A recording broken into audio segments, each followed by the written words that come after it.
Everyone, welcome back to my another blog. তো যারা নতুন আছো আমার চ্যানেলে অবশ্যই ফলো অ্যান্ড সাবস্ক্রাইব করে দাও, কারণ এই ভিডিওটা তোমাদের জন্য খুব ইনফরমেটিভ। তো যারা যারা ব্যাঙ্গালোরে ফার্স্ট টাইম এসছো বা চিকবালাপুর ভিজিট করছো, মানে করবে ভাবছো, আগে কখনো করোনি, তাদের জন্য বলছি। আমি যেহেতু এয়ারপোর্টের কাছাকাছি থাকি, এয়ারপোর্টের ওখান থেকে 50 কিলোমিটার ডিস্টেন্স।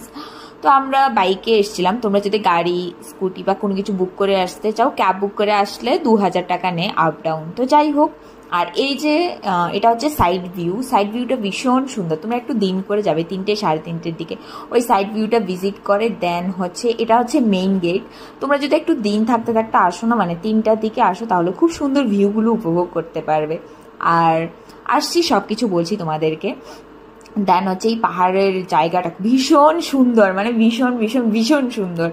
তারপরে আমরা পৌঁছে গেলাম গন্তব্যস্থলে, আদিয়োগী ঈশা ফাউন্ডেশনে, যেটা এখান থেকে একটু একটু দেখা যাচ্ছে। তো যেহেতু সানডে ছিল, তার উপর মহালয়া, তার জন্য প্রচুর ভিড় ছিল। তো সেই হিসাবে লাইটিং শো, আর যেটা বলতে গেছিলাম, লাইটিং শো হচ্ছে 7:30 থেকে 7:20 থেকে শুরু হয়, 15 থেকে 20 মিনিটের শো।